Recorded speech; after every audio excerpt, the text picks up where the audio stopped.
नमस्कार दोस्तों, कैसे हैं आप लोग। आशा है आप लोग अच्छे होंगे। दोस्तों, अगर आप मेरे चैनल पर नए हैं प्लीज़ लाइक कीजिए, सब्सक्राइब कीजिए, सपोर्ट कीजिए।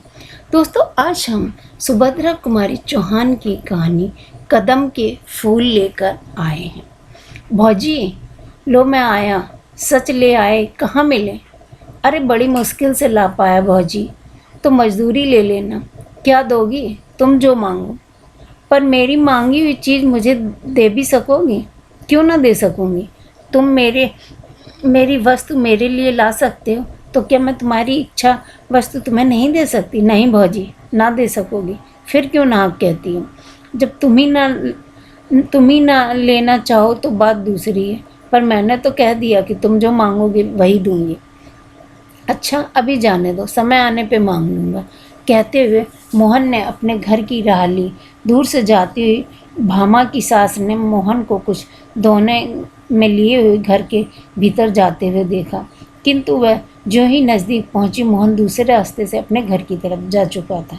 मोहन से कुछ पूछ न सकी। उन्होंने यह अपनी आंखों से देखा था। मोहन कुछ दोने में लाया था, किंतु क्या लाया यह न जान सकी। घर में आते ही उन्होंने बहू से पूछा, मोहन दोने में क्या लाया था? भामा मन ही मन मुस्कुराई, बोली, मिठाई। बुढ़िया क्रोध से तिलमिला उठी, बोली, इतना खाती है दिन भर, बकरी की तरह मुंह चला ही करता है, फिर भी पेट नहीं भरता। बाजार से भी मिठाई मंगा मंगा के खाती है। अभी मैं न देखती तो क्या तुम कभी बतलाती? भामा मुस्कुराते हुए, तो बताती क्यों? कुछ बतलाने के लिए थोड़ी ही मंगाई थी। क्यों, क्या मैं घर में कोई चीज़ ही नहीं हूँ? तेरे लिए तो मिठाई के लिए पैसे हैं, मैं 4 पैसे दान दक्षिणा के लिए मांग लूँ, सदा मुँह से नहीं निकलती है। तेरा आदमी है तो मेरा भी बेटा है, क्या उसकी कमाई पे मेरा कोई हक नहीं है? मुझे 2-4 सूखी रोटी छोड़कर कुछ भी नसीब नहीं है, और तू मिठाई मंगा मंगा कर खाए। फिर ले जा जितना तेरा जी चाहे, भगवान तो ऊपर से देख रहा है, वह तो सजा देगा ही। मुस्कुराते हुए, क्यों कोस रही हो माँ जी? मिठाई एक दिन खा ही ली तो क्या हो गया? अभी रखी है, तुम भी ले लेना। चल रहने दे, अब इन मीठे पुचकारों से किसी और को बहकाना। मैं तेरे हाल सब जानती हूँ। तू समझती होगी कि तू जो कुछ करती है और कुछ नहीं जानता। मैं तो तेरी नस नस से पहचानती हूँ। दुनिया में बहुत सी औरतें देखी हैं, पर सब तेरे तले तले जैसी नहीं है। मुस्कुराते हुए, सब मेरे तले तले ना रहेंगे तो क्या करेंगे? क्या मेरी बराबरी कर लेना मामूली बात नहीं है? मैं ऐसी वैसी थोड़ी हूँ। चल चल, बहुत बड़प्पन न बघार, नहीं तो यह सब बड़प्पन निकाल दूंगी। भामा अब कुछ चिढ़ गई थी, बोली, बड़प्पन कैसे निकालोगी माँ जी? क्या मारोगी? माँ जी और भी क्रोध आ गया और बोली, मारूंगी भी तो तुझे कौन रोक लेगा? मैं गंगा को मार सकती हूँ, तो क्या तुझे मारने में मेरा कोई हाथ पकड़ लेगा? मारो, देखूं कैसे मारती हो। मुझे वह बहू ना समझ लेना जो सास की मार चुपचाप सह लेती है। तो क्या तू भी मुझे मारेगी? बाप रे बाप, इससे तो घड़ी भर में मेरा पानी उतार दिया। मुझे मारने को कहती है।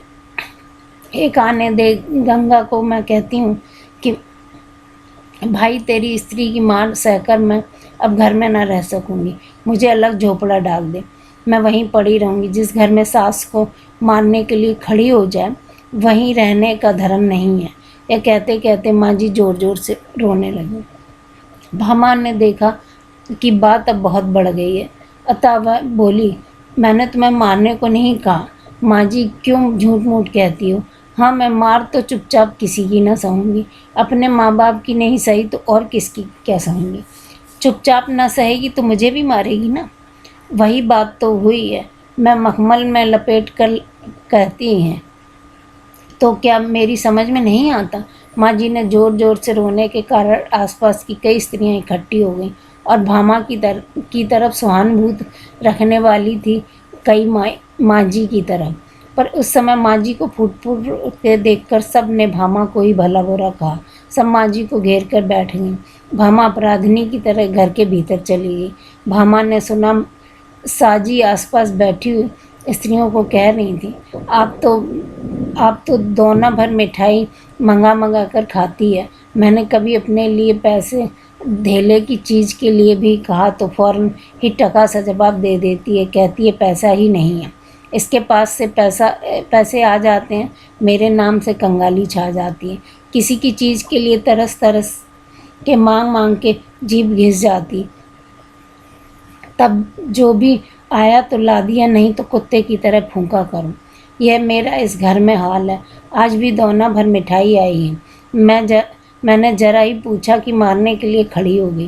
कहती है मेरे आदमी की कमाई है, खाती हूँ। किसी के बाप की खाती है क्या?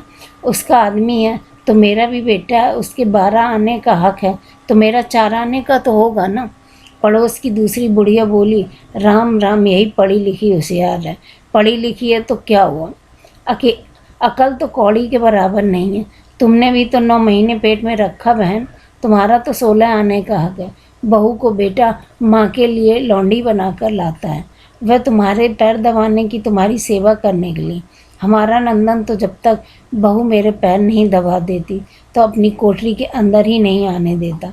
अपना ही माल खोटा है, परखने वाले का क्या दोष बहन।